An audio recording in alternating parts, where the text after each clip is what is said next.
Magandang araw kaibigan! Tuloy po kayo sa Felicidad's Channel. Sa mga kwento ng buhay at pag-ibig na hinalukay sa natatagong baul ni Felicidad. Pero bago po tayo magpatuloy, huwag niyo pong kalilimutan na i-like ang video, i-subscribe ang channel, at i-click ang notification bell para lagi kayong updated sa mga parating pa na upload.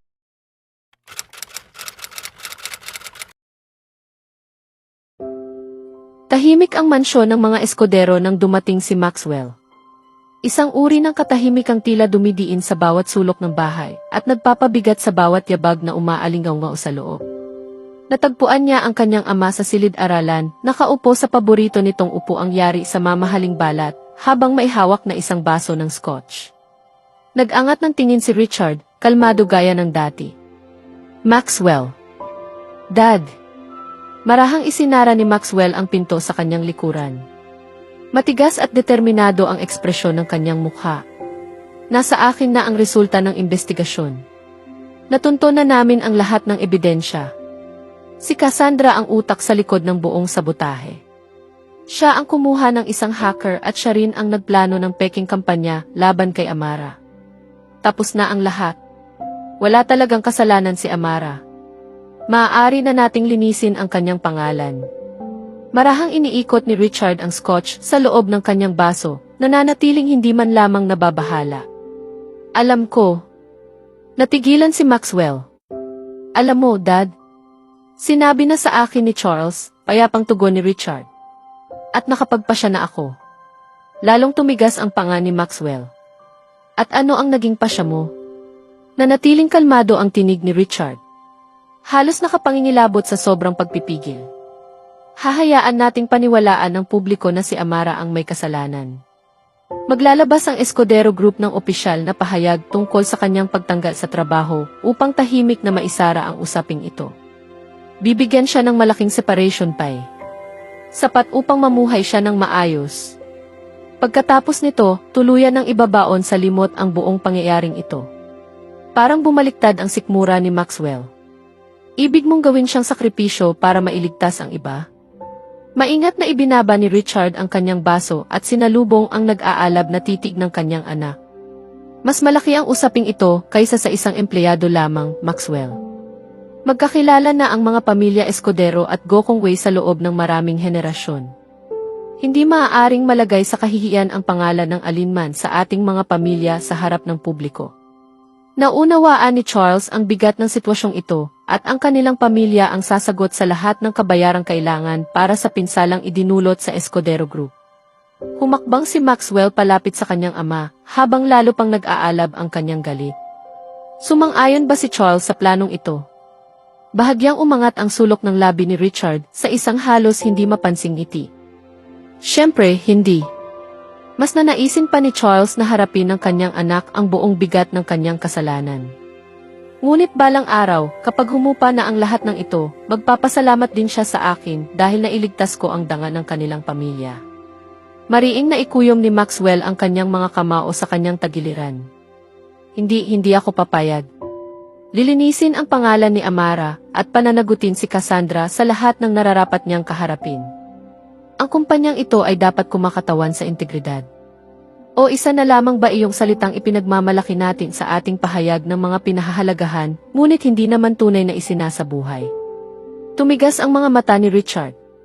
Sa pagitan nilang mag-ama ay tila namuo ang isang malamig at mabigat na tensyon. Hinahayaan mong ang iyong damdamin ang mangibabaw sa iyong pagpapasya. Hindi, mariing wika ni Maxwell, matigas na tila bakal ang kanyang tinig. Sa pagkakataong ito, malinaw kong nakikita ang katotohanan. Hindi ito tungkol sa nararamdaman ni Numan. Tungkol ito sa kung ano ang tama. At hindi ko hahayaang sirain mo ang buhay ng isang inosenteng babae para lamang mapanatili ang magandang imahe ng ating pamilya. Bumalot ang isang mabigat na katahimikan sa silid. Isang katahimikang tila puno ng nag-aalab na tensyon. Para bang sa sandaling iyon, tuluyan ng naiguhit ang guhit ng kanilang paghaharap. Ano ba ang nangyayari sa iyo? Malamig na tanong ni Richard. Bakit ganyan na lamang ang ipinaglalaban mo para sa isang babaeng wala namang halaga sa atin? Oo, alam kong malaki ang naitulong niya sa tagumpay ng ilan sa pinakamalalaking proyekto ng kumpanya. Ngunit maaari siyang palitan. Hindi humaplos sa buong silid ang matalim at hindi matitinag na tinig ni Maxwell. Hindi siya mapapalitan. Hindi siya basta kung sino lamang. Mahalaga siya sa akin. Sumandal si Richard sa kanyang upuan at pinagmasdan ang kanyang anak na may bahid ng panunuyang aliw sa kanyang mga mata. Ano ang ibig mong sabihin? Minamahal ko siya, Dad. Dahan-dahang kumalat ang isang mapanuyang ngiti sa labi ni Richard. Tumayo siya at mabagal na pumalakpak, bawat palakpak ay punang pangungutya. Napakahusay. Ipinagpalit mo ang isang Gokong Wei. Sandali siyang tumigil bago muling nagsalita.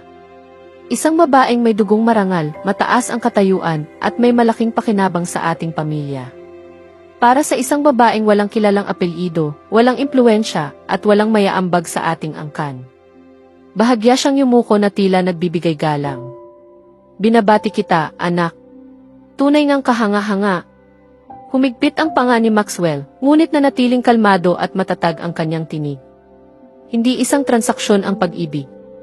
At hindi ako isang kasunduang maaaring ipagpalit sa pagitan ng dalawang pamilya. Totoong hindi nagmula si Amara sa mundong makapagpapalawak ng ating imperyo sa negosyo. Ngunit siya ang nagpaalala sa akin na may puso pa pala ako, Ama. Nanais kong tunay na mabuhay. Hindi lamang umiral habang pasan ang bigat ng tungkulin. Lalong tumalim ang tingin ni Richard. Lahat ng ito. Dahil lamang sa kanya? Dahil kay Amara, itinapon mo si Cassandra? Hindi sa ganun. Nag-aalab ang mga mata ni Maxwell habang diretso niyang tinitigan ang kanyang ama.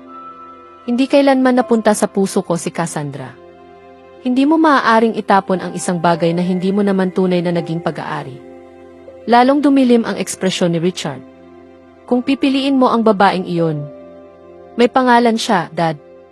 Matatag at walang pag-aalinlangan ang tinig ni Maxwell. Siya si Amara. Sa wakas, tuluyan ng sumabog ang galit ni Richard. At dahil sa kanya, nagagawa mong tumayo sa harapan ko at suwayin ako. Ang sarili mong ama, hindi man lamang natinag si Maxwell. Hindi ito pagsuway, Dad. Ito ang katotohanan. Matatag ang tinig ni Maxwell habang nakatingin siya sa kanyang ama. Buong buhay ko, sinunod ko ang bawat planong inilatag mo para sa akin. Kailanman ay hindi kita kinuwestiyon dahil mahal kita. Dahil nare-respeto kita.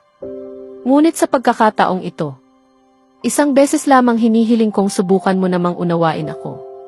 Handa mong isugal ang lahat para sa kanya? Mababa ngunit nagbabadyang tanong ni Richard. Sandaling nag-atubili si Maxwell. Isang saglit lamang. Pagkatapos ay buong paninindigan siyang sumagot. Kung iyon ang kailangan upang maging tunay akong masaya, oo, handa kong isugal ang lahat. Lilinisin ko ang pangalan ni Amara, anuman ang maging kapalit. Tumalikod siya at nagtungo sa pinto. Maxwell! Dumagundong ang boses ni Richard sa buong silid. Huwag kang mangangahas na talikuran ako. Tandaan mo kung sino ka. Isa kang eskodero. Ngunit hindi na lumingon pa si Maxwell. Madilim ang loob ng bar. Isang uri ng lugar kung saan walang nagtatanong at walang nakikialam sa buhay ng iba. Nakaupo si Tony sa harap ng mahabang mesa ng inuman, nakaslouch ang katawan habang nakarolyo ang manggas ng kanyang polo. Sa kanyang harapan ay isang baso ng whiskey na nananatiling hindi man lamang nagagalaw. Sinulyapan siya ng bartender, halatang nagtataka. Iinumin mo pa ba yan, sir? Hindi sumagot si Tony. Nanatili lamang siyang nakatitig sa kulay ambar na alak, pinagmamasdan kung paano sumasalamin ang ilaw sa ibabaw nito. Biglang sumagi sa kanyang isipan ang mukha ni Amara. Ang huling tinging ipinukol nito sa kanya bago tuluyang magsara ang pinto ng elevator. Hindi iyon galit, kundi isang matinding pagkadismaya. Napakalalim na tila isang matalim na punyal na dumiretso sa kanyang dibdib. At pagkatapos ay muling umalingaw sa kanyang isip ang mga salitang binitiwan nito. Mahina ang tinig. Ngunit sapat ang talim upang tumagos hanggang sa kaibuturan ng kanyang pagkatao. Hindi kita minahal kailanman. Nagsimulang sumikip ang lalamunan ni Tony. Pakiramdam niya may kung anong nabasag sa loob ng kanyang dibdib na nag-iwan ng mga matutulis na piraso at isang hungkag na kirot na patuloy na sumasakit sa bawat paghinga. Marahan niyang inabot ang baso ng whiskey. Ngunit hanggang doon lamang. Hindi pa rin niya iyon nagawang inumin. May isang upuang marahang kinalagkad sa tabi niya. Umupo si Ellie at ipinatong ang kanyang mga susi sa ibabaw ng mesa. Para kang dinaanan ng bagyo, mahina nitong sabi. Napatawa si Tony ng bahagya, ngunit walang anumang saya sa kanyang pagtawa. Parang ganoon na nga. Sandali siyang natahimik bago muling nagsalita. Alam na niya, hindi ba? Hindi siya nilingon ni Ellie. Oo, marahang bumuntong hininga si Ellie habang sumandal sa kanyang inuupuan. Kung ganoon, ano ang sinabi niya? Gumalaw ang panga ni Tony, ngunit ilang sandali siyang hindi nakapagsalita. Nasabi niya ang lahat ng dapat niyang sabihin, mahina niyang tugon, garalgal ang boses. At bawat salitang binitiwan niya ay parang matalim na paulit-ulit na tumatama sa akin. Ang paraan ng pagtingin niya sa akin. Para bang ako ang sumira sa buong buhay niya. Hindi naman siya nagkakamali, banayad na sabi ni Ellie. Wala ni katiting na pagusga sa kanyang tinig. Sa wakas ay inabot ni Tony ang baso. Isang lagok lang, inubos niya ang whiskey, sa kamariing ibinagsak ang walang lamang baso sa mesa. Nasubukan mo na bang titigan ang sarili mo at mapaisip kung baka? Hindi pala ikaw ang mabuting tao sa sarili mong kwento, tanong niya, na tila hindi naman talaga naghihintay ng sagot. Matagalan na nahimik si Ellie bago nagsalita. Marahil, dahil hindi ka nga ganoong tao sa ngayon. Pero nasa iyo pa rin ang pasya kung sino ang pipiliin mong maging mula rito. Napakawalan si Tony ng isang mapait na tawa habang marahang ikinuskos ang kanyang palad sa kanyang mukha. Muntik ko nang sirain ang buong buhay niya. Para lamang maprotektahan ang kapatid ko. At ngayon, hindi agad sumagot si Ellie. Matagal lamang niya itong tinitigan sa katahimikan bago nagsalita. Ginawa mo ang inaakala mong tama noong mga panahong iyon. Ngunit hindi ibig sabihin yon na habang buhay ka ng mananatiling taong iyon. Tahimik na pinagmasdan ni Tony ang walang lamang baso sa kanyang harapan bago siya muling sumenya sa bartender upang humingi ng isa pang tagay. Sinasabi ng mga tao na ang pagpapakawala ay bahagi ng tunay na pagmamahal. Kung gayon, bakit tila unti-unti akong namamatay sa bawat sandaling sinusubukan kitang pakawalan? Hindi ko ito tunay na pinipili. Napipilitan lamang akong yumuko sa harap ng isang sugat na alam kong hindi na kailanman maghihilom. Ang pagpapaubaya sa iyo ay hindi isang pasya. Isa itong kaparusahang dadalhin ko sa bawat araw ng aking buhay. Sa wakas ay itinunggan niya ang isa pang baso ng whiskey. Dumaloy iyon sa kanyang lalamunan na tila naglalagablab na apoy. Ngunit kahit ganoon, hindi pa rin iyon sapat upang mapawi ang sakit na kanyang nararamdaman. At ngayong gabi, sa gitna ng katahimikang ito, halos isumpa ko ang tadhana. Dahil ang mahalin ka ang pinakamagandang regalong natanggap ko sa buhay. Ngunit ang mawala ka ang naging sumpang hindi ko kailanman matatakasan. Sinasabi nilang ang tunay na pagmamahal ay marunong magpalaya. Ngunit walang nagsabi sa akin na ang pagpapaubaya sa iyo ay parang unti-unti kong inililibing ang sarili ko ng buhay. Walang puntod, walang dasal, at walang katapusan ang kirot. Mahigpit na kumapit si Cole sa gilid ng mesa ng bar. Namuti ang kanyang mga buko sa sobrang higpit ng pagkakahawak. Hindi ako tumatangging pakawalan ka. Pinipilit lamang akong sumuko sa isang kapalarang hindi naman talaga itinadhanang mapasa kamay ko. Bawat segundong wala ka ay tila lason. Unti-unti nitong pinapatay ang mga bahagi ng pagkatao kong dati puno ng buhay. Isa kang sugat na hindi kailanman dumudugo. Ngunit mula sa sandaling ito, araw-araw kang sisigaw sa kaibuturan ng aking puso. Napatawa siya ng mapait. Isang pagtawang walang bahid ng saya. Hindi ako unti-unting nawawala sa sarili dahil iniwan mo ako. Nawawala ako sa sarili dahil wala akong ibang magawa kundi hayaan kang umalis. Hindi namatay ang pagmamahal na ito. Masyado pa itong buhay. Masyado pa itong malakas. At sa tuwing maaalala ko ang ngiti mong hindi kailanman inilaan para sa akin, para akong pinupunit ng paulit-ulit mula sa loob. Muli siyang umorder ng isa pang baso ng alak. Hindi niya alam kung gusto ba niyang lunurin ito ang kanyang nararamdaman. O tuluyan siyang sunugin mula sa kanyang kalooban. Kung nais mo nang lumayo, lumayo ka na sa aking piling. Ngunit manatili ka sa aking kaluluwa. Sa lugar na wala nang sinuman ang makaagaw pa sa iyo. Kung ang pagmamahal ko sa iyo ay itinadhana, Kung gayon, ang pagpapaubaya sa'yo ang impyerno habang buhay kong titiisin. Ibinaon ni Tony ang kanyang mukha sa kanyang dalawang palad. Isang basag at mapait na tawa ang kusang kumawala sa kanyang mga labi. Ungkag, pagod at puno ng dalamhati. Dahil ang pinakamasakit na bahagi ng pagmamahal ay hindi ang mawalan ng isang tao, kundi ang mapilitang pakawalan siya. Habang ang puso mo ay kumakapit pa rin sa kanya ng buong lakas na para bang nakasalalay roon ang sarili mong buhay. Hindi kumilos si Ellie. Hindi rin siya nagsalita. Tahimik lamang niyang pinagmamasdan ang kanyang kaibigan habang unti-unti itong nadudurog sa harap niya. Hinayaan niya itong damhin ang bawat kirot ng sandaling iyon. Sapagkat alam niyang wala siyang anumang salitang maaaring sabihin na makapagpapagaan sa sakit na dinadala ni Tony. Marahang bumukas ang pribadong elevator ng Escudero Group kasabay ng banayad na tunog ng hudyat. Lumabas si Maxwell, matigas ang panga at mababaka sa kanyang mukha ang matinding determinasyon. Ilang hakbang lamang ang layo sa kanyang likuran si Ryan. Nakaposas ang mga kamay nito at mahigpit na inaalalayan ng dalawang opisyal ng seguridad. Nakahanda na rin ang mga pulis sa kanilang pagdating.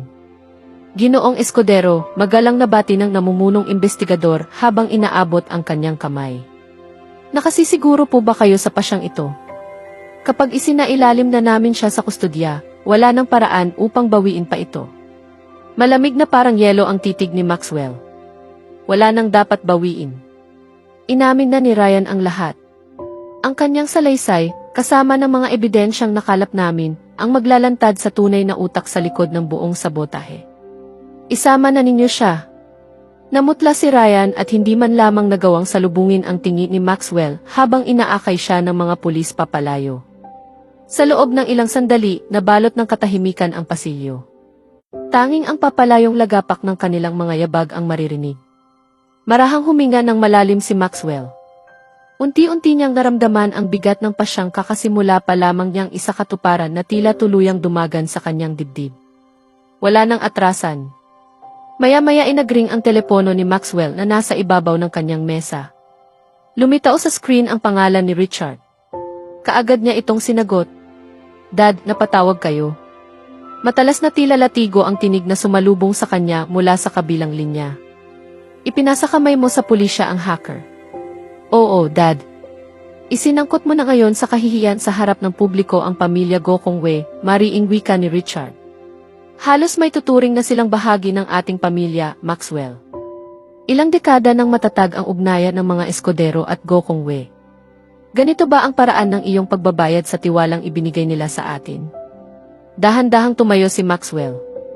Humigpit ang kanyang panga habang mahigpit niyang hawak ang telepono, nananatiling matatag sa pasyang alam niyang hindi na niya kailanman urungan. Hindi ko isinapubliko ang kahihiyan ni Charles. Isa siyang taong may integridad. Alam niyang kailangang harapin ni Cassandra ang mga bunga ng kanyang ginawa. Higit kaninuman, naunawaan niya na hindi ito usapin ng ating mga pamilya. Ito ay usapin ng katotohanan. Mahigpit na hinawakan ni Maxwell ang telepono, ngunit nanatiling kalmado at pantay ang kanyang tinig. Haharapin ni Cassandra ang nararapat na pananagutan. Para kay Amara. Para sa Venture and Corporation. Para sa ating lahat. Maaari mo sanang pinatahimik na lamang ito. Maaari mo sanang kinulong sa pagitan ng mga pader ng kumpanya, mariing wika ni Richard. Ngunit hindi. Ginawa mo pa itong isang lantad na eskandalo. Tumayo si Maxwell mula sa kanyang mesa at naglakad patungo sa bintana, matigas ang kanyang panga. Kung iyon ang kinakailangan upang makabuo ng isang bagay na may tunay na pundasyon, oo, gagawin ko. Ang katahimikan sa kabilang linya ay mabigat at tila bumabalot na parang kulog na hindi pa bumabagsak. Papalitan mo ba ang lahat? Dahil lamang sa isang babae, malamig at mapanganib ang tinig ni Richard. Hindi siya basta babae, mariing tugon ni Maxwell, matalas na parang patalim ang kanyang tinig. Siya si Amara Cruz. At ang ginawa sa kanya ay mali. Hindi ko hahayaang maging kasangkapan ang ating kumpanya sa pagwasak ng isang inosente para lamang protektahan ang apelyido. Isusuko mo ba ang mga dekada ng katapatan sa mga Gokongwei? Para sa kanya, singhal ni Richard, ang boses ay parang latigo. Matulis at galit na galit. lahat ng tiwala, lahat ng kasaysayan, lahat ng paggalang sa pagitan ng ating mga pamilya. At handa mo itong sunugin dahil sa palagay mo ay mas mahalaga ang isang babae kaysa sa lahat ng iyon. Hindi na tinag si Maxwell. Nanatiling kalmado ang kanyang tinig. Ang tinig ng isang taong matagal nang nakapagpasiya. Hindi ito tungkol sa pagpili sa kanya laban sa kanila. Ito ay tungkol sa katotohanan. At hindi ko hahayaang gamitin ang ating pangalan upang protektahan ang isang kasinungalingan. Isang mahabang katahimikan ang bumalot sa kabilang linya, mabigat, naniningil at tila nagbabanta. Sa wakas ay muling nagsalita si Richard, ngunit ngayon ay mas mababa, mas malamig at mas mapanganib ang kanyang tinig. Kung ipagpapatuloy mo ito, Maxwell, mawawala sa iyo ang lahat. Ang iyong pwesto sa eskodero. Ang iyong mana. Ang buhay na inihanda ko para sa iyo. Mabilis na kinuha ni Maxwell ang kanyang jacket, matigas ang panga at bakal ang paninindigan. Kung ganoon, magtatayo ako ng sarili ko, mahina ngunit matatag niyang wika. At pinutol niya ang tawag bago pa makasagot ang kanyang ama. Walang nasayang na sandali, lumabas si Maxwell ng kanyang opisina, tuluyang nakapako na ang kanyang desisyon. Pagdating niya sa lobby, naghihintay na roon ang public relation team ng Escudero Group. Nakaayos na ang lahat para sa nakatakdang press conference. Ngunit hindi huminto si Maxwell. Ngayon, sa wakas, malalaman ng buong mundo ang katotohanan. Puno ng ingay ang silid. Maraming mamamahayag, sunod-sunod ang pag-click ng mga kamera, at ang mga ilaw ay tumatama sa logo ng Escudero Group sa likod ng entablado. Nang humakbang si Maxwell patungo sa mikropono, unti-unting humupa ang ingay at napalitan ng isang mabigat at tensyong katahimikan. Magandang hapon, panimula niya, matatag ang tinig na umalingaw sa buong silid. Bilang punong tagapagpaganap ng Venture and Corporation, isang subsidyarya ng Escudero Group, ako ay humaharap sa inyo ngayon upang tugunan ang mga paratang na kamakailan lamang ay ibinato laban sa aming kumpanya, kaugnay ng pagnanakaw ng intelektual na pag-aari. Huminto siya sandali.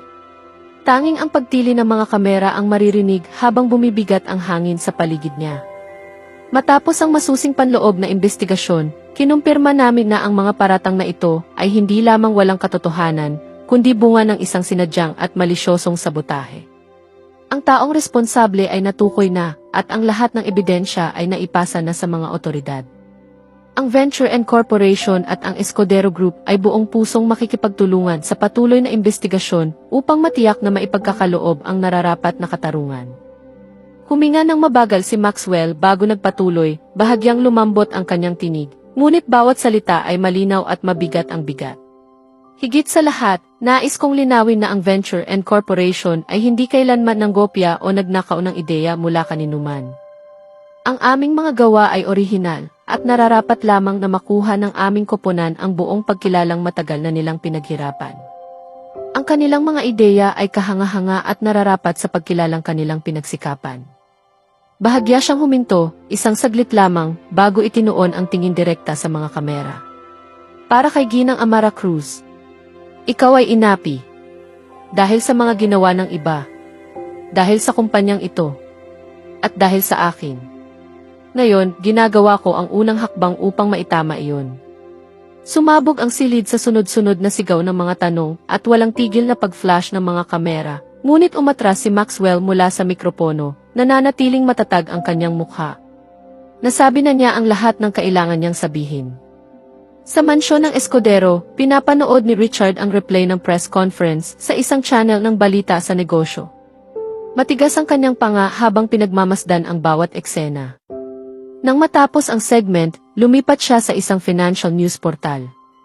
Pare-parehong headline ang sumalubong sa kanya. Pawang malalaking balita tungkol sa pahayag ni Maxwell. Maingat niyang ibinaba ang tablet sa mesa, ang katahimikan sa silid ay mas mabigat at mas mapanganib kaysa anumang sigaw. Sa loob ng maraming taon, hindi kailanman sumuway sa akin ang batang iyon, mahina ngunit hindi makapaniwalang wika ni Richard. At sa unang pagkakataon na ginawa niya iyon. Para sa isang babaeng wala namang halaga sa pamilyang ito. Itinuon niya ang tingin sa apoy ng fireplace, habang ang pagkadismaya ay tila humuhubog ng malalalim na guhit sa kanyang mukha. Ang sarili kong anak. Pinili siya kaysa sa lahat ng itinayo natin. Higit sa mga eskodero. Higit sa akin. Sa sarili niyang ama.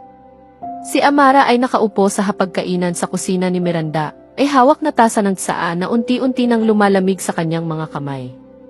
Ang katahimikan ng paligid ay tila dumidiin sa kanya.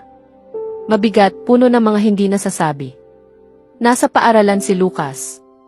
Pinilit ni Miranda na manatili muna sila sa kanya ng ilang panahon upang makapagpahinga si Amara sa isang lugar na hindi bumabalot sa bigat ng lahat ng nangyari. Mas mahaba man ang biyahe papasok at pauwi araw-araw, hindi ito alintana ni Amara. Ang pagbabago ng kapaligiran ay kahit papaano ay nakapagbibigay sa kanya ng hinina. Sa sala, naka-on ang telebisyon, mahina lamang ang volume.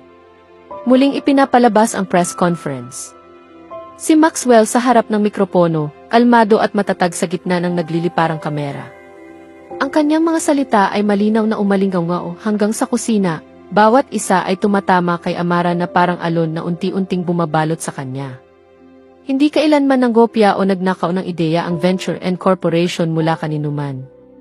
Ang aming mga proyekto ay orihinal at nararapat lamang na mapagkalooban ng aming koponan ang paglilinis ng kanilang pangalan sa wakas. Ang kanilang mga ideya ay kahanga-hanga at karapat-dapat sa pagkilalang kanilang pinaghirapan. Para kay Binibining Amara Cruz, ikaw ay inapi. Dahil sa mga kilos ng iba. Dahil sa kumpanyang ito. At dahil sa akin. Ngayon, ginagawa ko ang unang hakbang upang maitama iyon. Huminto ang paghinga ni Amara. Lalong humigpit ang pagkakahawak niya sa tasa. Nang matapos ang video, dahan-dahan niyang inabot ang kanyang telepono. Ang parehong teleponong matagal niyang pinatay mula pa noong araw na umalis siya sa Venture and Corporation. Nagliwanag ang screen, bumungad ang mga abiso, napakaraming hindi pa nababasang mensahe at mga hindi nasagot na tawag. Mga kasamahan niya. Mga kaibigan. Hindi sila tumigil sa pakikipag-ugnayan. May mga maikling mensahe ng pag-asa, mga salitang nagsasabing lumaban siya, na naniniwala sila sa kanya, na hindi siya nag-iisa. At pagkatapos ay nakita niya iyon. Isang mensahe mula kay Maxwell. Petsa ay mismong araw na sinuspindi siya ni Richard Escudero. Sana ay makayan mo pa ng kaunti. Aayusin ko ito. Hahanapin ko ang katotohanan. Naniniwala ako sa'yo. Matagal na napatitig si Amara sa screen, mabigat ang kanyang dibdib. Marami pang hindi nasagot na tawag mula sa kanya pagkatapos noon. Halos araw-araw hanggang kamakailan lamang. Patuloy siyang nakatulala sa mga mensahe nang biglang magliwanag muli ang kanyang telepono. Pangalan niya. Tumalon ang tibok ng kanyang puso. Sa ilang sandali, naisip niyang hayaan na lamang itong tumunog, ngunit may kung anong nagtulak sa kanya upang sagutin iyon. Binibining Cruz. Ang tinig ni Maxwell. Mababa at puno ng pagmamadali. Saan ka? Nag-alinlangan siya, lalong humigpit ang pagkakahawak sa telepono. Napanood mo ba ang press conference? Sunod niyang tanong. Kailangan kitang makita. Pagkalipas ng kalahating oras, tumunog ang doorbell. Humampas ang puso ni Amara sa kanyang dibdib. Dahan-dahan niyang binuksan ang pinto. At naroon siya. Nakatayo si Maxwell sa pasilyo, ang dati niyang maayos at pulidong anyo ay napalitan ng pagod at pagkasira ng hitsura. May bahagyang balbas na tumubo sa kanyang panga. Mukha siyang taong ilang araw nang hindi nakakatulog. Ginoong Escudero, mahina ngunit magalang na wika ni Amara habang binubuksan ang pinto ng kaunti. Tuloy po kayo. Mainit at tahimik ang apartment ni Miranda. Isang maliit ngunit maaliwalas na espasyong may bukas na sala na halatang inaalagaan ng mabuti. May maliit na balkonahe na nakabukas, nagbibigay ng kakaibang katahimikan sa gitna ng magulong lungsod. Inilapag ni Amara ang isang tasa ng tsaa sa harap ni Maxwell at naupo sa kanyang tapat. Ilang sandali silang parehong nanahimik. Binibining Cruz, sa wakas ay wika ni Maxwell, mababa ang tinig. Humihingi ako ng tawad. Sa lahat ng nangyari, naayos ko na ang lahat at ipinapangako ko sa iyo, hindi ko hahayaan na maulit pa ito. Nanatiling nakatingin si Amara sa ibabaw ng mesa. Ang aking reputasyon ay nilapastangan. Ako ay pinahiya noong araw na sinuspindi ako ni Ginoong Richard Escudero. Ang kanyang mga salita. Napalunok siya, pinipigilan ang bigat sa kanyang dibdib. Mas masakit kaysa sa inaakala mo. Bigla siyang tumayo at humarap sa balkonahe. Nakatalikod siya kay Maxwell, tensyonado ang kanyang mga balikat, pilit na kinokontrol ang sarili. Tumayo rin si Maxwell, nag-alinlangan, ngunit hindi tuluyang lumapit. Alam kong mabigat ang mga salitang binitiwan ng aking ama, mahina niyang wika. Sa kanyang ngalan, humihingi ako ng paumanhin. Lumapit si Amara sa isang maliit na mesa sa gilid, kinuha ang isang sobre, at iniabot ito sa kanya. Ito ang aking pagbibitiw, Ginoong Escudero. Salamat sa lahat ng itinuro ninyo sa akin, ngunit hindi ako maaaring manatili sa isang lugar kung saan ang aking integridad ay patuloy na kinukwestiyon. Hindi kaagad ito kinuha ni Maxwell. Nakatitig lamang siya sa kanya, ang papel sa pagitan nila ay parang huling guhit na naghihiwalay sa kanilang mga mundo. Mahal kita, Binibining Cruz. Biglaan ang mga salitang iyon at walang paghahanda. Sa isang saglit, tila tumigil ang oras.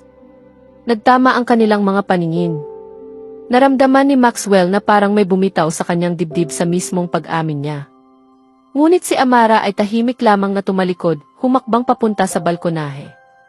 Mahigpit niyang hinawakan ang malamig na rehas habang pilit inaayos ang sariling paghinga at ang bigat ng kanyang narinig. Dati, desperado niyang nais marinig ang mga salitang iyon mula sa kanya.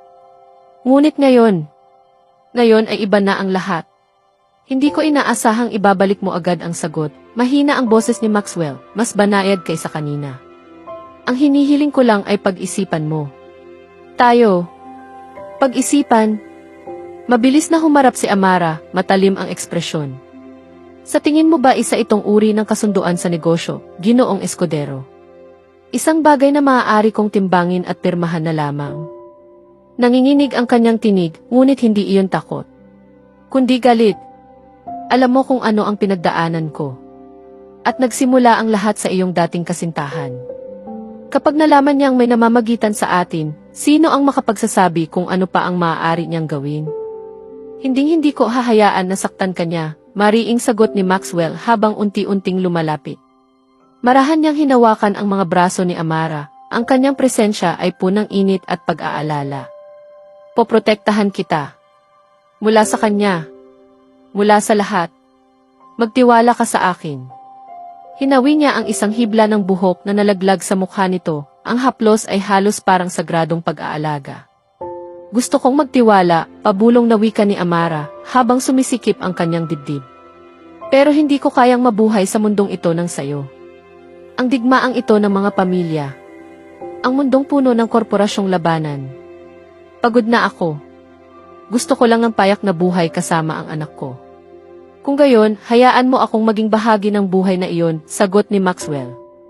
Isang kamay niya ang marahang humawak sa pisngi ni Amara, ang isa naman ay sa kanyang baywang.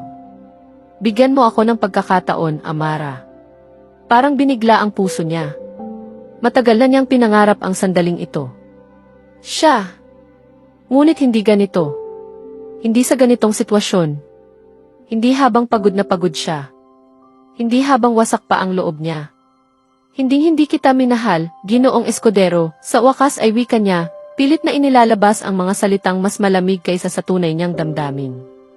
Hindi ko alam kung saan mo nakuha ang ideyang iyon. Para sa akin, isa ka lang aking naging boss. At pagkatapos nito, dati kong boss na lamang. Mapait ang bawat salita sa kanyang dila. Bawat isa ay tila bumabalik at sumasaksak din sa kanya. Napasinghap si Maxwell, ngunit hindi siya kumilos. Nakatitig lamang siya sa mukha ni Amara, parang naghahanap ng kahit anong palatandaan na hindi iyon totoo. Sandali siyang nanatiling nakatayo, hinahayaan ang katahimikan na dumagan sa kanya, hinahayaan ang bigat ng pagtanggi na unti-unting lumubog sa kanyang dibdib. May kung anong kumirot sa loob niya. Hindi galit, hindi pride. Kundi isang mas tahimik, mas mabigat na bagay. Pagkawala. Umatras si Amara, binitiwan ang pagkakahawak niya, at lumapit sa pinto. Ginoong Escudero, malamig at kontrolado ang kanyang tinig. Umalis na po kayo. Wala na tayong dapat pang pag-usapan. Sa ilang sandali, hindi kumilos si Maxwell. Pagkatapos, dahan-dahan siyang humakbang palampas sa kanya, bawat galaw ay tila pilit na kinokontrol, puno ng pagpipigil. Ngunit nang magpantay ang kanilang mga tingin, huminto siya. Nanatili ang kanyang mga mata kay Amara. Madilim, puno ng mga salitang hindi na niya kayang sabihin. Pasensya na sa paggambala, mahina niyang wika, garalgal ang tinig na tila may dalang bigat na higit pa sa isang paghingi ng tawad. Ingatan mo ang sarili mo, Amara. Kahit hindi ako ang kasama mo. Sa isang iglap, tila tumagos ang kanyang tingin sa kaibuturan niya. Isang hindi binigkas na pag-amin, isang pakiusap at isang pamamaalam, lahat ng sabay-sabay. Pagkatapos ay pinilit niyang tumalikod. Bawat hakbang niya palayo ay tila mabigat, parang bawat isa ay kapalit ng isang paalam na hindi na maaaring bawiin. Humigpit ang pagkakahawak ni Amara sa gilid ng pinto. Nanatiling tuwid ang kanyang likod, habang ang kasinungalingan na kanyang binitiwan kanina ay paulit-ulit na umaalingaw sa kanyang isip. At nang tuluyang sumara ang pinto sa likuran nito, parang biglang gumuho ang kanyang dibdib. Ang katahimikan sa loob ay tila sugat na hindi mapigilang dumugo. Nanatiling nakatayo si Amara sa loob ng ilang sandali, ang kanyang kamay ay nakahawak pa rin sa seradura ng pinto. Hanggang sa tuluyang manghina ang kanyang mga tuhod. Dahan-dahan siyang bumagsak sa sahig, nakasandal sa pinto, habang tahimik na umaagos ang kanyang mga luha. Walang hikbi. Walang tinig. Tanging isang tahimik ngunit napakabigat na sakit. Ang unti-unting pagguho ng isang pusong pilit na nilalabanan ang sarili. Sa isang banda, nakahinga siya ng kaunti. Masakit man, alam niyang totoo ang kanilang nararamdaman ni Maxwell. Hindi niya iyon inimbento. Hindi siya nag-iisa sa bigat na iyon. Ngunit hindi iyon sapat upang baguhin ang katotohanan. Si Maxwell ay kabilang sa mundong binuo sa kapangyarihan, pamana at digmaan. Isang mundong muntik na siyang durugin noon at maaaring muling gumiba sa kanya sa hinaharap. At siya, ang nais lamang niya ay kapayapaan. Pinunasan ni Amara ang kanyang mga luha gamit ang nanginginig na mga kamay, saka isinandal ang noo sa kanyang mga tuhod. Matagal siyang nanatili roon, pilit pinapakalma ang paghinga, pilit kinukumbinsi ang sarili na tama ang naging pasya niya. Sapagkat kahit gaano pa man nanabik ang puso ko kay Maxwell Escudero. Alam kong hindi ko kailanman kakayaning mabuhay sa mundong kanyang ginagalawan. Pinangarap ko ang sandaling ito. Hindi minsan, kundi libong ulit. Sa bawat tahimik na sulok ng aking isipan, paulit-ulit ko itong binuo at inasam. At nang sa wakas ay dumating iyon. Nang marinig ko ang mga salitang matagal ko nang hinihintay mula sa iyo. Nanginig ang puso ko na tila isang ibong matagal nang nakalimutang lumipad.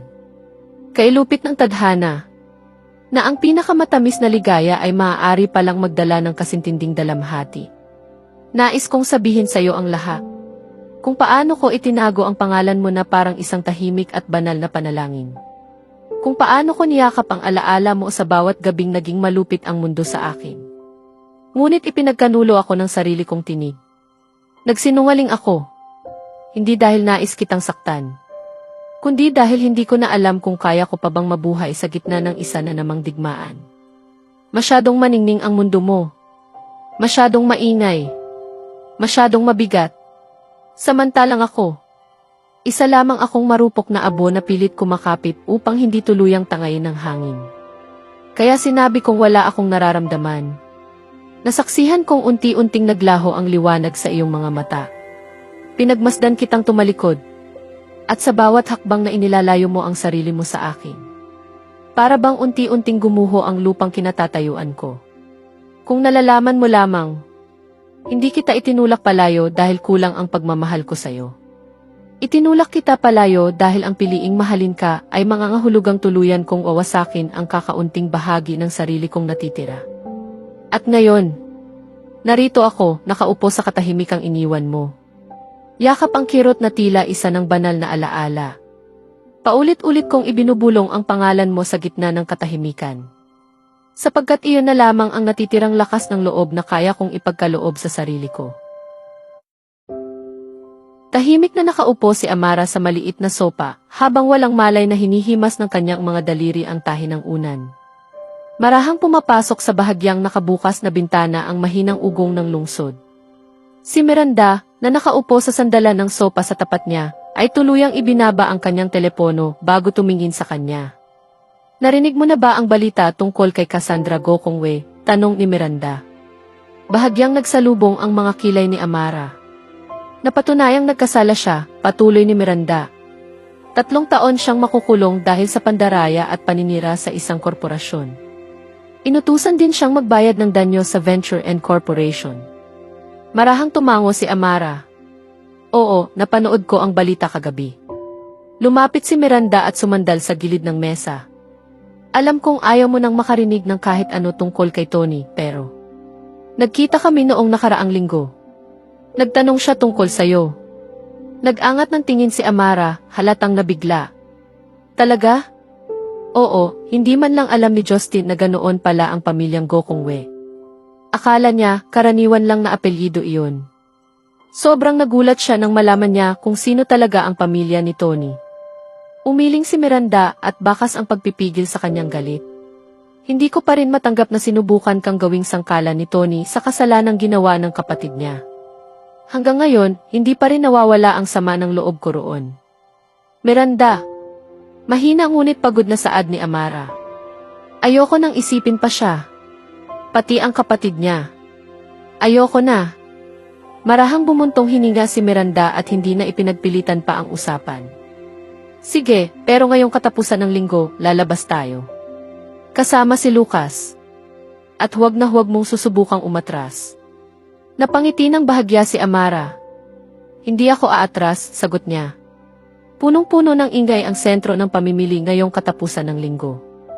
Naghahalo ang usapan ng mga tao, yabag ng mga naglalakad, at ang mahinang musika mula sa kalapit na tindahan.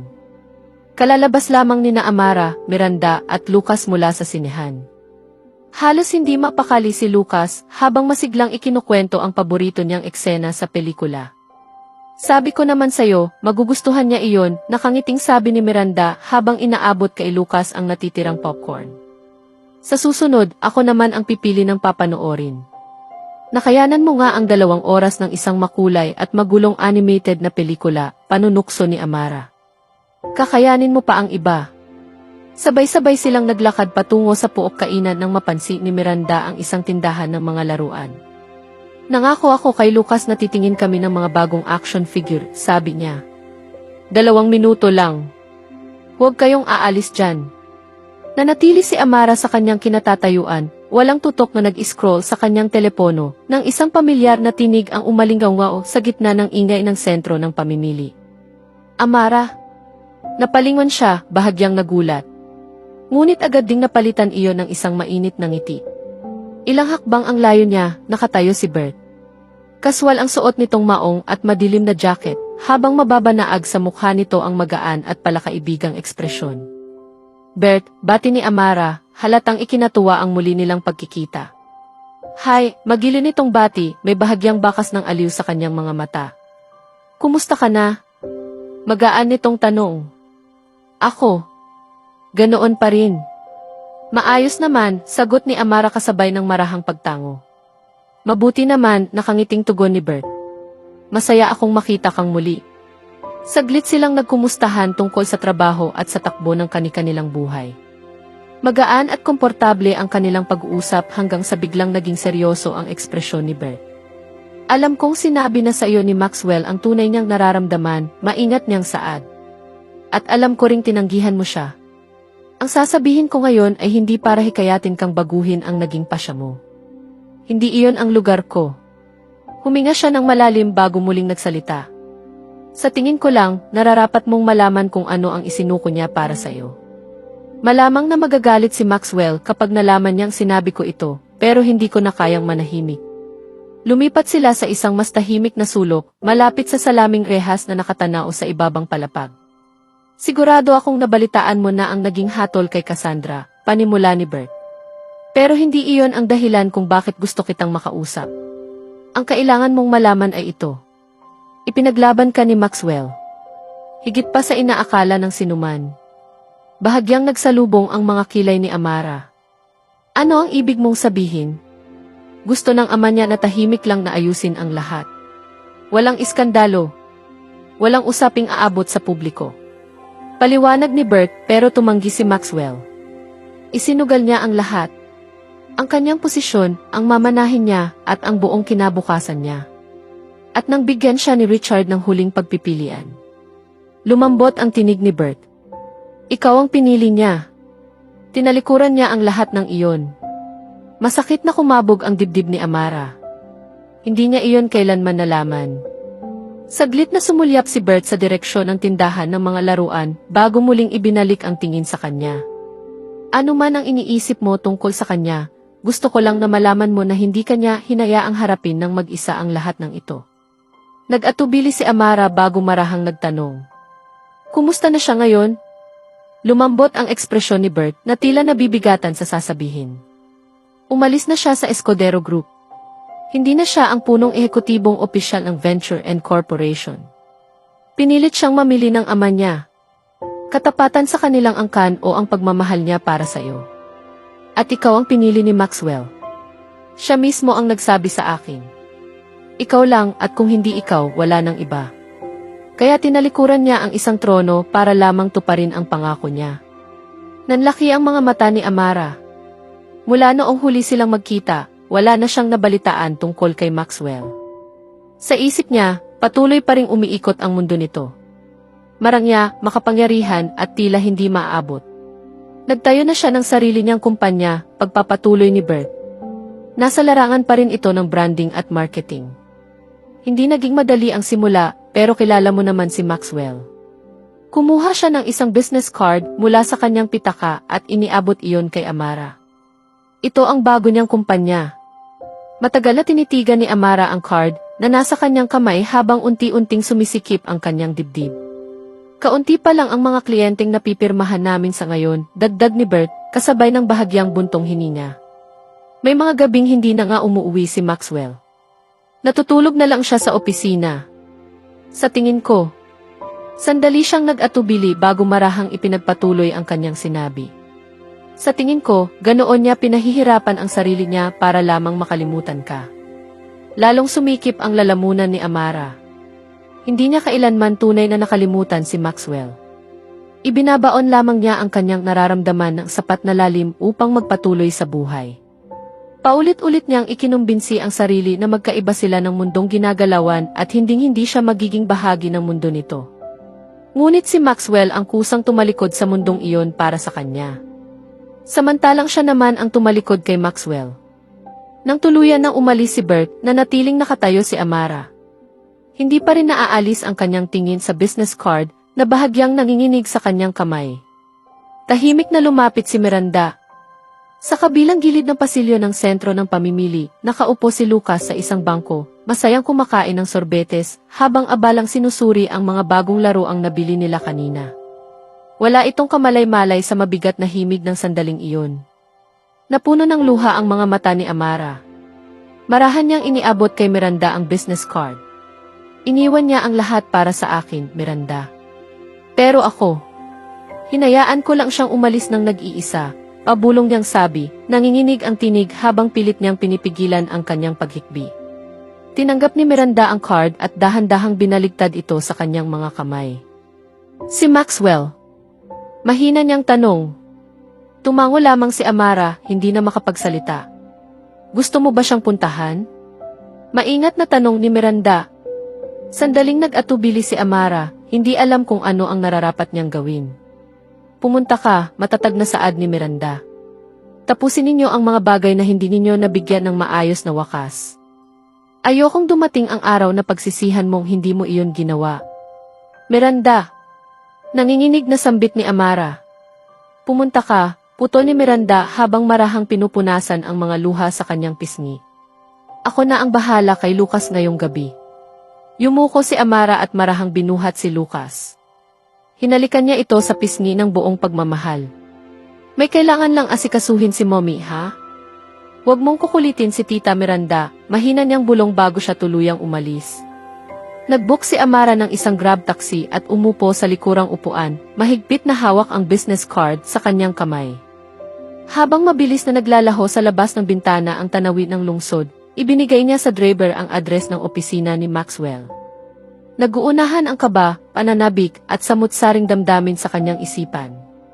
Habang binabaybay ng taksi ang mataong mga lansangan, natuon ang kanyang pansin sa isang malaking billboard. Lurv Cosmetics. Sa ilalim ng pangalan ng kumpanya, nakasulat sa mas maliliit na titik ang Edgeworks. Ang bagong kumpanya ni Maxwell sa larangan ng branding at marketing. Lalong sumikip ang dibdib ni Amara. Naalala niya ang kliyenteng iyon. Si Linda Enriquez. Isa itong babaeng kliyente na hindi niya nahawakan noong nagtatrabaho pa siya sa Venture and Corporation. Naalala niya kung paanong naging bukod tangi ang init at pagiging magiliw ni Maxwell sa pakikitungo rito at kung paano rin iyon tinugunan ni Linda. Hindi niya namalayang may kurot ng paninibugho na muling sumiksik sa kanyang dibdib. Nagulo ang isip ni Amara. Siya mismo ang nagpasyang lumayo kay Maxwell at sa mundong kinabibilangan ito dahil naniwala siyang wala siyang lugar doon. Ngunit ngayong nakita niya ang pangalan nito sa malaking billboard at ang buhay na unti-unti nitong binubuo, muli niyang napagtanto kung gaano kalaki ang isinakripisyo nito at kung gaano ito nagsumikap kahit wala siya sa tabi nito. Doon niya rin napansin na hindi pala kalayuan sa sarili niyang lugar ang gusaling iyon. Muling sumikip ang kanyang dibdib sa isiping iyon. Napakalapit lang pala nito, ngunit hindi niya alam kung ano ang sasabihin niya pagharap niya rito. Muli niyang ibinalik ang tingin sa bintana at mahigpit na hinawakan ang gilid ng kanyang upuan. Unti-unting bumagal ang taksi habang papalapit sa gusali. Malakas ang kabog ng kanyang dibdib, halo ng takot at ng isa pang damdaming hindi niya maipaliwanag. Pag-asa. Mapanganib, ngunit hindi niya maikakaila. Huminto ang taksi sa harap ng isang payak na gusali ng opisina. Hindi ito kasing engrande ng Venture and Corporation. Isa lamang itong simple ngunit propesyonal na gusali na may salaming pinto. Bumaba si Amara at agad na napako ang kanyang tingin sa pangalang nakasulat sa entrada. Edgeworks. Katapusan ng linggo noon. Tahimik ang mga lansangan kaya hindi niya inaasahang may tao pa roon. Ngunit bahagyang nakabukas ang pinto ng opisina at may liwanag na nagmumula sa isa sa mga silid sa loob. Lumukso ang kanyang puso. Tiyak na iyon ang opisina ni Maxwell. Kahit katapusan ng linggo, naroon pa rin ito, abala sa pagtatrabaho. Tama si Bert. Hindi lamang basta nagtatayo si Maxwell ng isang kumpanya. Ibinubuhos nito ang buong sarili sa bawat hakbang nito. Sandaling nag-atubili si Amara. Huminga siya ng malalim bago dahan-dahang itinulak ang pinto. Mahinang umingit ang pinto ng opisina nang buksan niya ito. Natigilan si Maxwell. Nanlaki ang mga mata nito nang makita siya. Unti-unting naglaho sa kanilang pandinig ang ugong ng lungsod sa labas, at ang tanging nanatili ay ang tahimik ngunit mabigat na tensyong namamagitan sa kanilang dalawa. Sa loob ng isang saglit, tila huminto ang buong mundo. Maaari ba akong pumasok? Mahinang tanong ni Amara. Halos pabulong lamang ang kanyang tinig, puno ng pananabik at pag-aalinlangan. Napakurap si Maxwell na para bang ngayon lamang nagbalik sa katinuan mula sa malalim na pagkatulala. Dahan-dahan itong lumapit, saka maluwag na ibinukas ang pinto para sa kanya. Siyempre, mahina ngunit mainit nitong tugon. Marahan nitong isinara ang pinto sa likuran ni Amara. Payak ngunit maayos ang loob ng opisina. Sa sopa ay may nakatiklop na unan at kumot. Patunay na doon nga natutulog si Maxwell, gaya ng sinabi ni Bert. Napahinto ng bahagya ang tingin ni Amara sa mga iyon. Nang mapansin iyon ni Maxwell, dali-dali nitong inayos ang sopa, habang bahagyang namumula ang kanyang mukha. Pasensya na. Maupo ka, pakiusap, alok niya habang itinuturo ang upuan. Umiling si Amara at nanatiling nakatayo, hindi inaalis ang tingin sa kanya. Bumubuhos ang banayad na liwanag ng araw mula sa bintana, na tila lalo pang nagbibigay diin sa tensyong namamagitan sa kanilang dalawa. Katapusan ng linggo ngayon. Bakit narito ka pa rin? Hindi pa nga nakasusi ang pinto sa harapan, tanong niya habang bahagyang ikiniling ang ulo. At, bakit dito ka natutulog? Marahang nagbuga ng hininga si Maxwell, na para bang unti-unti niyang ibinababa ang bigat na matagal niyang pinasan ng mag-isa. Marami akong kailangang asikasuhin. Mas madali kung dito na lang ako manatili. Pero hindi naman araw-araw. Nakalimutan ko lang ikandado ang pinto matapos umalis ang kliyente ko. Kliyente? Tanong ni Amara. Nakita ko ang billboard ninyo. Ang Lurf Cosmetics ba ang kliyente ninyo ngayon? Oo, marahan niyang sagot. Dumaan si Linda para sa isa na namang proyekto. Nagtanong siya tungkol sa'yo. Pero sinabi kong hindi ka na nagtatrabaho sa kumpanya ko. Hindi inaalis ni Maxwell ang kanyang tingin kay Amara habang nagsasalita. Lumapit si Amara sa bintana upang itago ang biglang pagbilis ng tibok ng kanyang puso. Mukhang magkasundo kayong dalawa, mahina niyang sambit. Palagi niya akong sinusuportahan. Malaki ang utang na loob ko sa kanya, mahinang tugon ni Maxwell. Marahang umiling si Amara at pinilit umatras. Mukhang maayos naman ang lahat. Aalis na ako, pabulong niyang sabi habang inaabot ang seradura ng pinto. Pagkadampi ng kanyang kamay sa seradura, marahang hinawakan ni Maxwell ang kanyang kamay. Parang dumaloy ang kuryente sa kanilang pagdampi at saglit siyang napatigil. Bakit ka na parito, Amara? Mahina ngunit mapanuring tanong ni Maxwell. Natigilan siya. Unti-unti niyang ibinaba ang kanyang tingin sa sahig. Uwi na ako. Mahina niyang sabi. Nandyan na si Linda. Mapait ang lasa ng mga salitang lumabas sa kanyang bibig. Si Linda? Nagsiselos ka ba? Tanong niya habang bahagyang sumisilay ang isang mapaglarong ngiti sa kanyang mga labi. Marahan niyang itinaas ang baba ni Amara upang magtagpo ang kanilang mga mata. Hindi, bakit naman ako magsiselos? Bagay naman kayong dalawa, mahina niyang sagot, pilit itinatago ang mabilis na pagtibok ng kanyang puso. Muli niyang pinihit ang seradura ng pinto, ngunit hindi pa rin binitiwan ni Maxwell ang kanyang kamay. Bago pa siya makaiwas, marahan siyang hinila ni Maxwell palapit at niyakap sa baywang. Nagdikit ang kanilang mga dibdib at nagsalubong ang kanilang mga hininga. Isang mahinang hingal ang kusang kumawala mula kay Amara. Pakawalan mo ako, pabulong niyang sabi. Ngunit lalo lamang lumalim ang ngiti ni Maxwell. Matyaga at hindi natitinad. Makinig ka. Pinsan kong malapit si Linda. Asawa siya ni Alex Enriquez. Kilala mo ba siya? Umiling si Amara, bakas ang pagkalito sa kanyang mukha. Isa siyang pambansang manlalaro ng football. May dalawa na silang anak at ninong ako ng mga iyon. Pamilya ko si Linda, Amara, mahinahon niyang paliwanag. Biglang uminit ang mga pisngi ni Amara sa hiya. Mali pala ang kanyang hinala at tila nababasa ni Maxwell ang bawat damdaming pilit niyang ikinukubli. Gumaan na ba ang pakiramdam mo? Panunukso niya, may mapaglarong kislap sa kanyang mga mata. Mabilis siyang sinulyapan ni Amara, halos ikinukubli ang kanyang pagkapahiya, habang lalo namang bumilis ang tibok ng kanyang puso. Tahimik na sinaliksik ni Maxwell ang kanyang mga mata. Panatag ang ekspresyon nito, ngunit may mariing pag-uusisa sa kanyang titig. Kaya, ano ba talaga ang nagdala sa'yo rito, Amara? Mahina nitong tanong. At paano mo nalaman kung saan mo ako mahahanap? Nag-atubili si Amara. Bahagyang pinaglaruan ng kanyang mga daliri ang lailayan ng kanyang damit bago siya nagsalita. Ako. Nagkataon lang na nagkita kami ni Bert kanina, pag-amin niya, kasabay ng isang munting ngiti. Nabanggit niya na nagsimula ka na ng sarili mong kumpanya. Marahang tumango si Maxwell bago dahan-dahang binitiwan ang pagkakahawak sa kanya. Ano pa ang sinabi ni Bert? Tanong ni Maxwell, baka sa tinig nito ang pag-uusisa, na para bang alam na nitong hindi kayang ilihim ni Bert ang mga nangyari.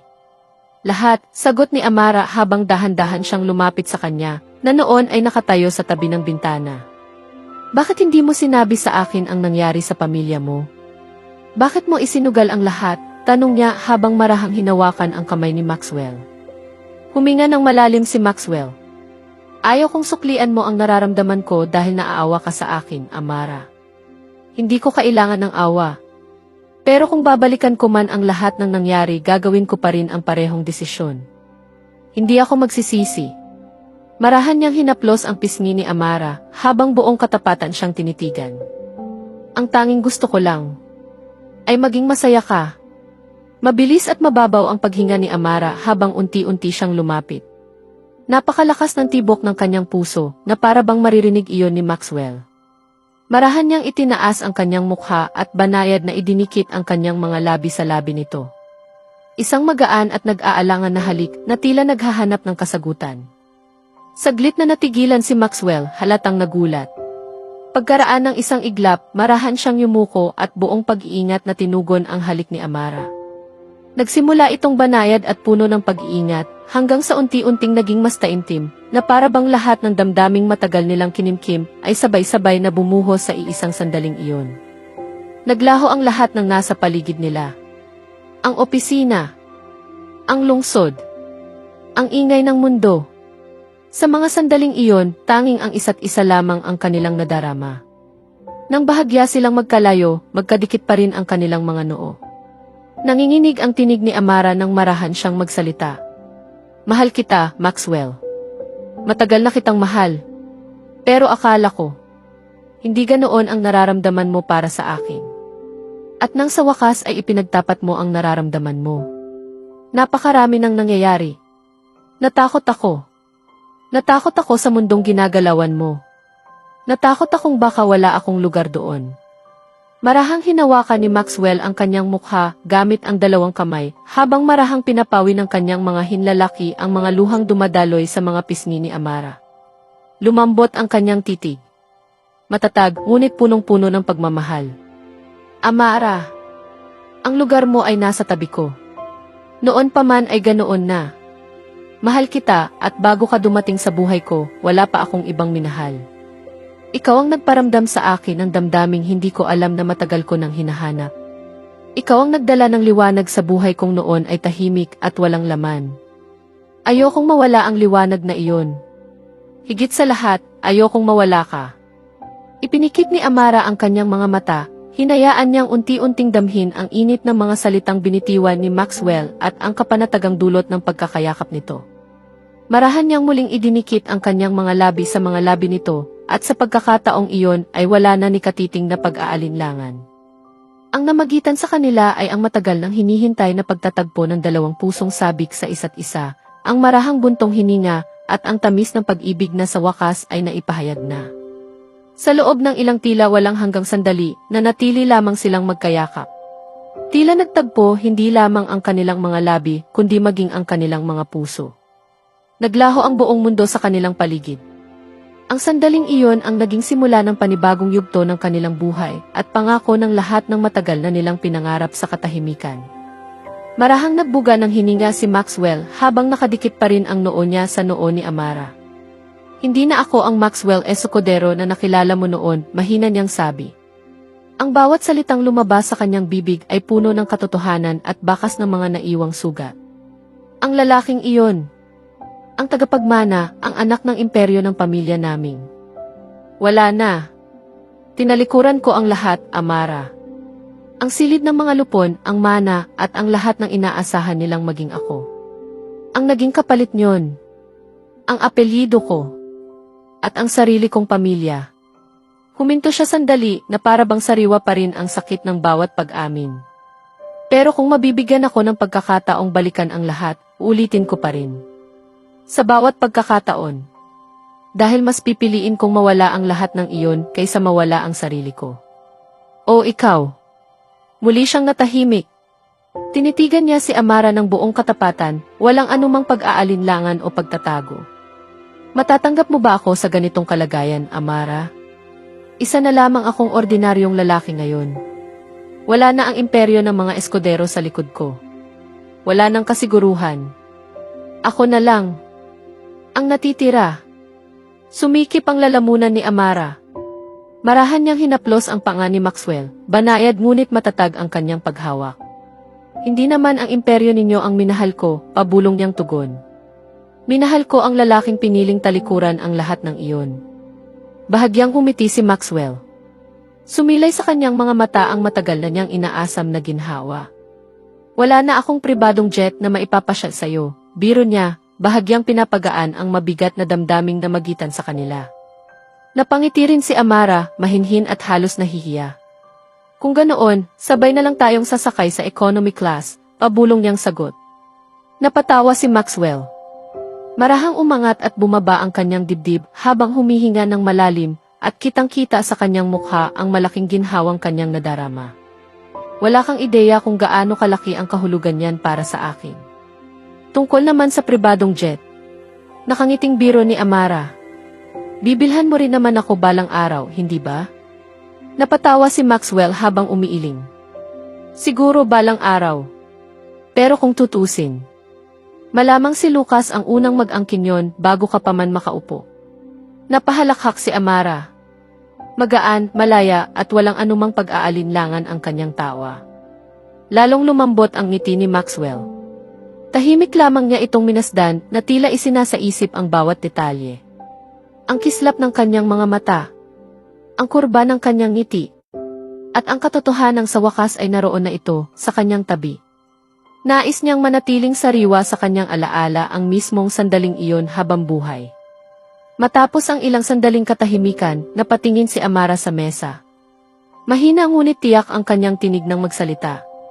Kaya, may puwang pa ba ako rito? Sa tabi mo? Palagi namang may lugar para sa'yo, sagot ni Maxwell. Ang bawat salitang binitiwan niya ay tila isang pangakong hindi na mababawi. Pero hindi ko maipapangakong maibibigay ko ang lahat ng naibigay ng Venture and Corporation. Hindi ko kailangan ang Venture and Corporation, tugon ni Amara habang lumalapit hanggang sa halos magdikit ang kanilang mga kamay. Ang gusto ko ay ito. Ikaw ang gusto ko. Marahang hinawakan ni Maxwell ang kanyang kamay at dahan-dahang hinaplos ng kanyang hinlalaki ang mga buko nito. Ilang sandali silang nanatiling tahimik. Isang katahimikang hindi nakakailang kundi punang damdamin. Na para bang maging ang buong mundo ay nakikinig sa kanilang dalawa. Alam mo ba kung bakit ito ang pinili kong opisina?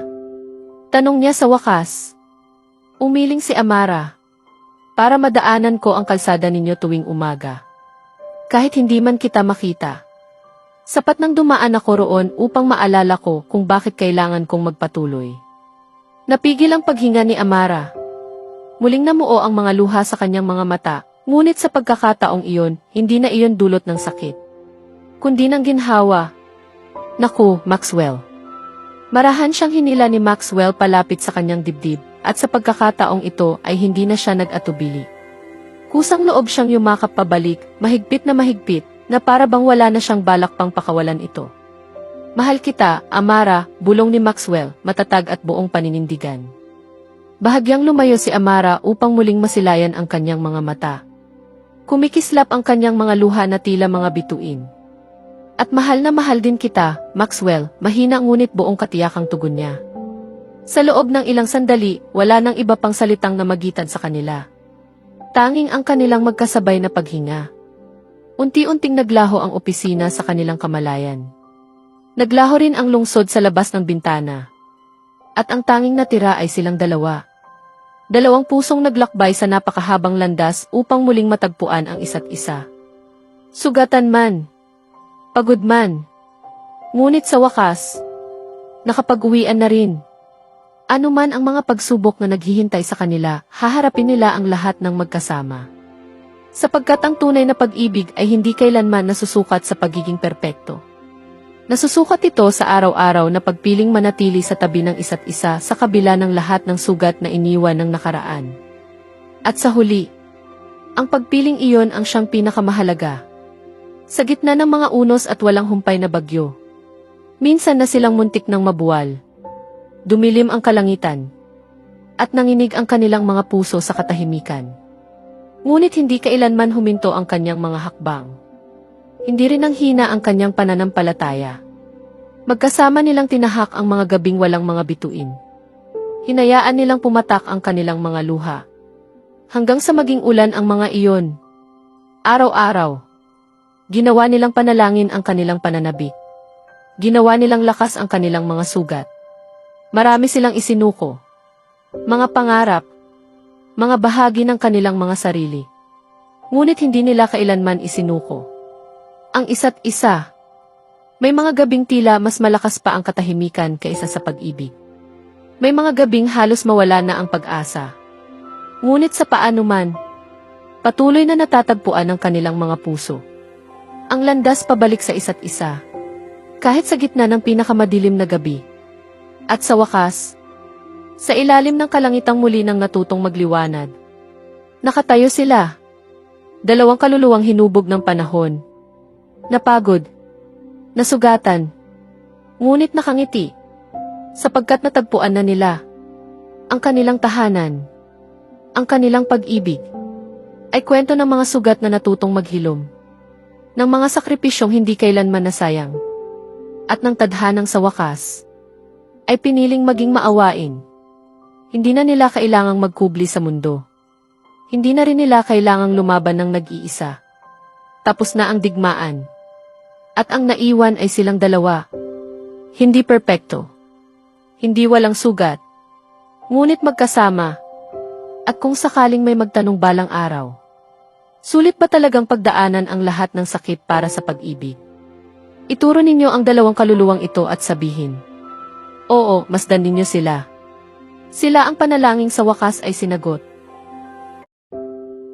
Marahang bumubuhos ang ginintuang liwanag ng dapit hapon sa malalawak na salaming dingding ng opisina ni Maxwell na nagbibigay ng banayad na kislap sa mga naka-frame na larawan sa ibabaw ng kanyang mesa. Sa unang larawan, magkatabing nakatayo sina Maxwell at Amara sa harap ng altar ng isang maliit na simbahan habang nakangiting abot langit si Lucas sa gitna nilang dalawa. 2 taon na ang lumipas mula ng araw na iyon. Payak lamang ang naging kasal nila. Eksakto sa kagustuhan ni Amara. Noong una, iminungkahi niyang pirmahan na lamang nila ang mga papeles ng kanilang kasal sa isang simpleng tanggapan ng rehistro. Para sa kanya, hindi na kailangan ng engranding seremonya.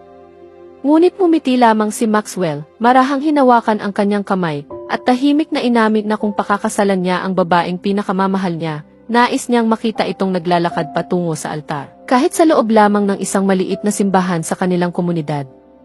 Sa huli, natagpuan nila ang perpektong pagkakasundo. Walang marangyang bulwagan. Walang napakahabang listahan ng mga panauhin. Walang mga mamamahayag. Walang mga kasamahan sa negosyo. Tanging ang mga taong nanatili sa kanilang tabi sa bawat unos na kanilang pinagdaanan. Si Miranda, na mas malakas pang umiyak kaysa sa mismong nobya habang nagniningning sa tuwa ang kanyang mga mata. Si Justin, napilit ngunit bigong ikinubli ang mga luhang namumuo sa kanyang mga mata. Si Bert, na nakaupo sa unahang hanay ng simbahan, tahimik na nakangiti at buong pasasalamat na sa wakas ay naging mabait din ang tadhana. At si Lucas, na nakasuot ng munting Amerikana, buong pagmamalaking bitbit ang mga singsing sa kasal habang masayang ipinagsasabi sa lahat. Tinutulungan ko si Mommy na pakasalan si Daddy. Perpekto ang lahat. Katabi ng larawang iyon ay isa pang naka-frame na litrato. Isang larawan ng buong pamilya. Si Maxwell, si Amara, si Lucas, at si Richard. Hanggang ngayon, tila hindi pa rin kapanipaniwala sa tuwing napapatingin siya rito. May panahon noon na lubos na naniniwala si Maxwell na ang ganitong larawan ay hinding-hindi kailanman magiging posible. Malinaw na malinaw pa ring naaalala ni Maxwell ang mga unang buwan matapos buksan ng Edgeworks ang mga pinto nito. Maliit lamang ang opisina. Hindi magkakatugma ang mga kasangkapan. At napakahigpit ng kanilang budget. May mga gabing natutulog na lamang siya sa sopa ng opisina dahil wala na siyang sapat na oras upang umuwi. May mga gabi ring napapatanong siya sa sarili kung tama ba ang naging pasya niyang talikuran ang lahat. Ilang buwan lamang matapos itatag ang kumpanya, naglabas ng opisyal na pahayag ang Escudero Group. Nagbitiw si Maxwell Escudero bilang punong ehekutibong opisyal ng Venture and Corporation upang isakatuparan ang sarili niyang pananaw at magtatag ng isang malayang kumpanya. Maingat ang pagkakabuo ng pahayag. Professional. At lubos na kontrolado. Hindi kailanman binanggit ni Richard ang matinding komprontasyong naganap sa pagitan nila. Hindi rin ito inamin na napilitan si Maxwell na mamili. Sa paningin ng publiko, isa lamang itong ambisyosong negosyanteng nagsisimula ng panibagong yugto ng kanyang karera.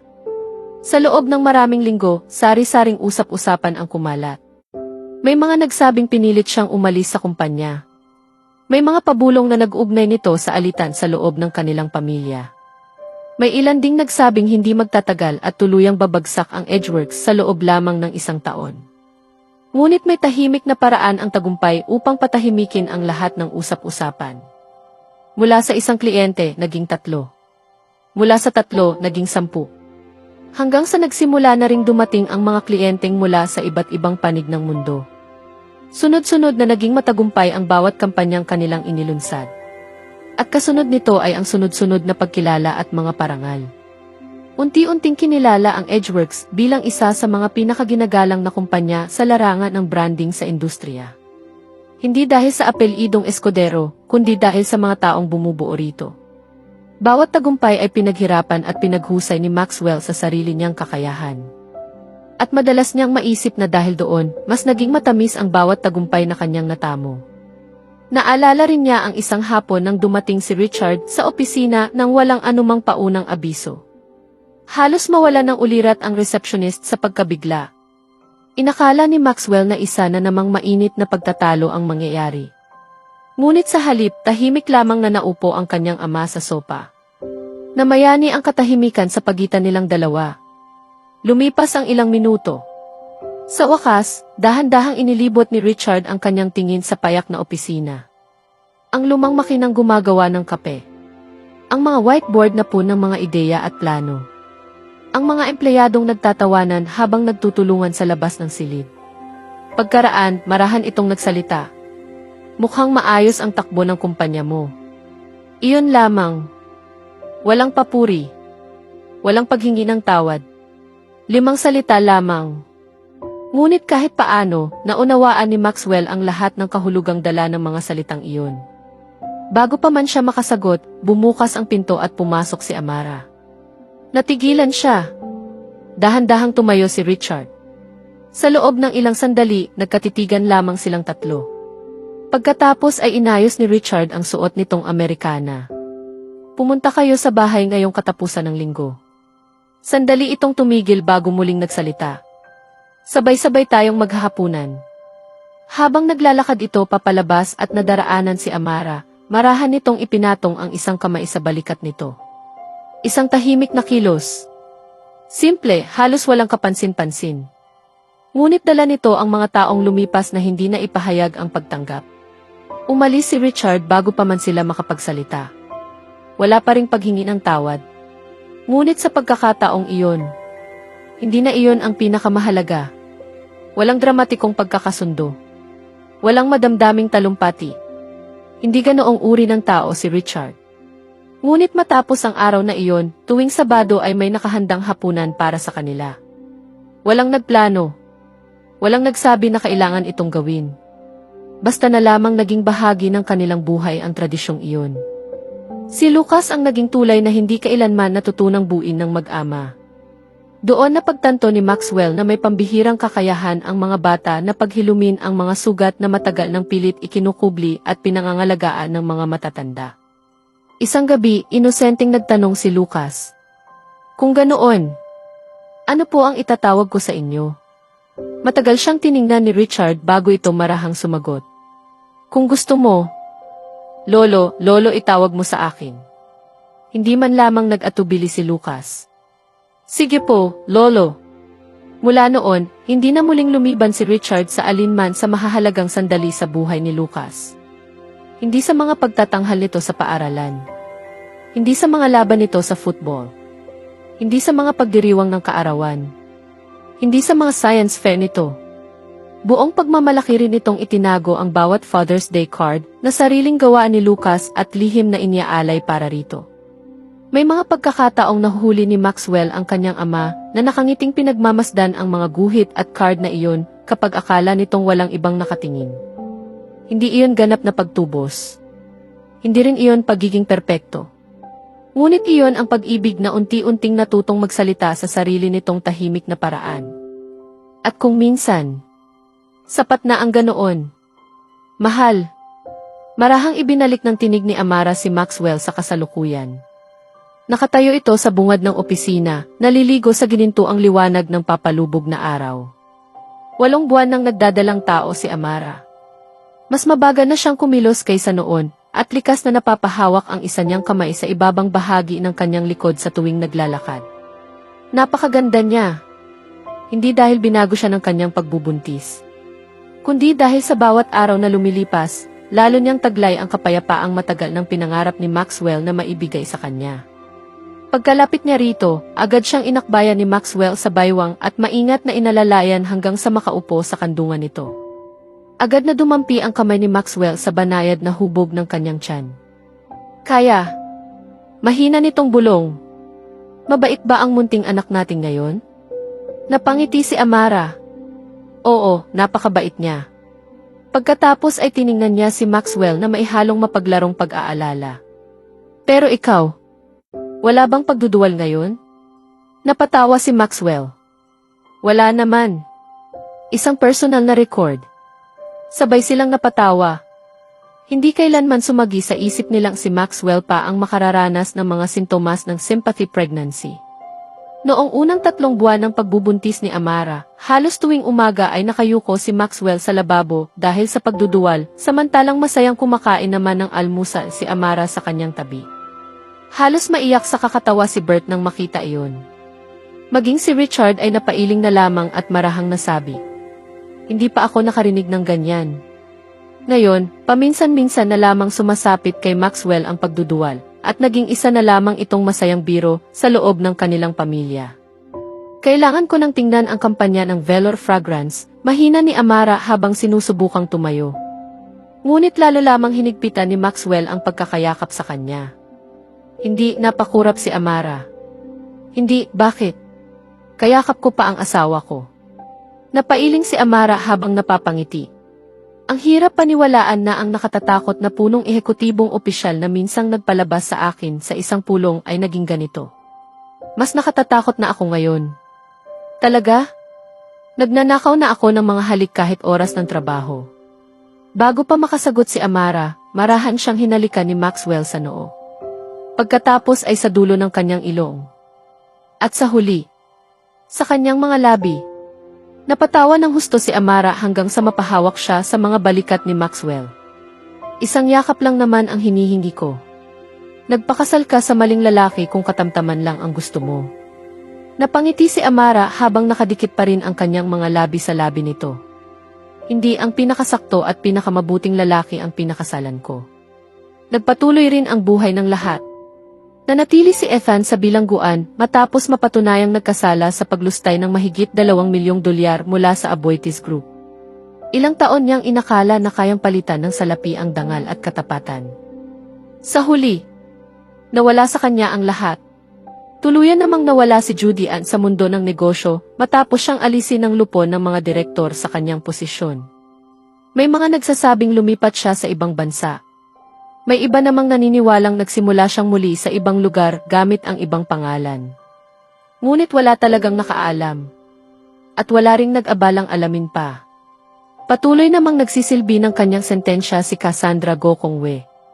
Hindi pinalambot ng paglipas ng panahon ang kanyang pagmamataas ni ang kapaitan sa kanyang puso. Gayunman, nanatiling tapat sa pagdalaw ang kanyang ama na si Charles. Bawat buwan, tuwing kaarawan, at sa bawat pagdiriwang ng pista opisyal. Ipinangako nitong kapag tuluyan ng nakalaya si Cassandra, magkasama silang aalis sa Maynila at magsisimula ng panibagong buhay sa isang mas tahimik na lugar. Ipinagbili naman ni Tony ang kanyang mga restoran at bumalik sa Gokongwei and Vale. Ang responsibilidad na muling ibangon ang pangalan at pamana ng kanilang pamilya ay tuluyan ng napunta sa kanyang mga balikat. Ikinasal sina Miranda at Justin sa ilalim ng isang arko na napapalamutya ng mapuputing bulaklak. Buong pagmamalaking inihatid ni Lucas si Miranda sa altar, sapagkat iginiit nitong si Lucas ang munting kapatid na lalaki na hindi niya kailanman nagkaroon. Mula simula hanggang wakas, napuno ng tawanan at saya ang buong simbahan. At si Bert. Ang palaging tapat na si Bert. Hanggang ngayon ay iginigit pa rin niyang marahil ay hindi pa lamang nagsisimula ang unang kabanata ng sarili niyang kwento ng pag-ibig. At sa tuwing tinutukso siya ng iba, ngumingiti lamang siya. May mga aklat, madalas niyang sabihin, na mas lalong nagiging mahalaga habang hinihintay mong mabasa. Patuloy na umunlad ang Edgeworks.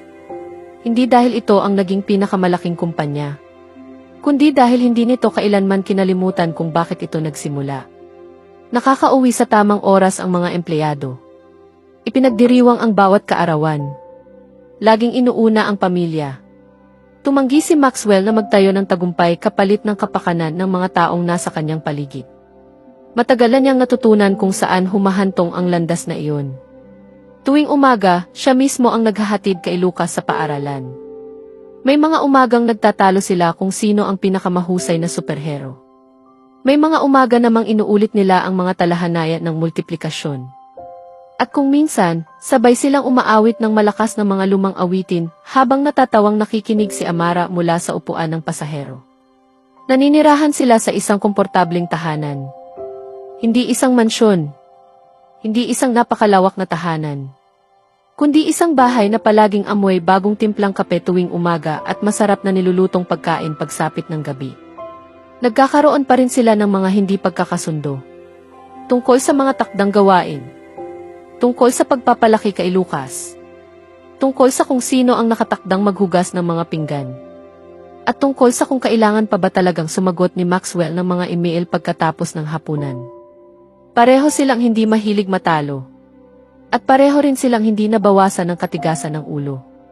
Ngunit sa huli, iisa pa rin ang wakas ng bawat hindi nila pagkakaunawaan. Isang paghingi ng tawad. Isang yakap. At isang tahimik na pangako. Na pagsapit ng bukas, muli nilang pipiliin ang isa't isa. Sapagkat ang pag-ibig ay hindi kailanman nangangahulugan ng kawalan ng alitan. Ito ay ang pagpiling manatili sa tabi ng isa't isa matapos humupa ang bawat sigalot. Muling ibinaling ni Maxwell ang kanyang tingin sa mga larawang nakapatong sa kanyang mesa. Ang larawan ng kanilang kasal sa simbahan. Ang larawan ng kanilang pamilya. Ang buhay na magkasama nilang binuo. Noon, naniwala siyang ang tunay na kaligayahan ay matatagpuan sa matatayog na gusali, mga pribadong jet, at mga silid pulong na may nakaukit na pangalang Escudero. Nagkamali siya. Ang tunay na kaligayahan ay mukha ng mga baong inihahanda para sa paaralan. Nang maliliit na sapatos na naiiwan sa tabi ng pintuan.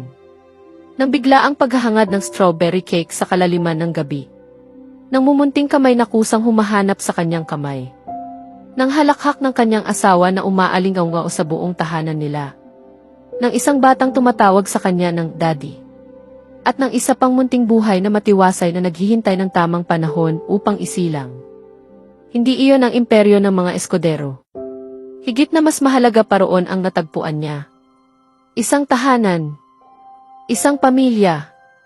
Isang buhay na unti-unting binuo sa pamamagitan ng katapatan, tiyaga, at pag-ibig na inialay sa bawat payak na araw. At nang tuluyang maglaho ang huling sinag ng araw sa likod ng kalangitan ng lungsod, marahang inabot ni Maxwell ang kamay ni Amara. Hindi man lamang tumingin si Amara.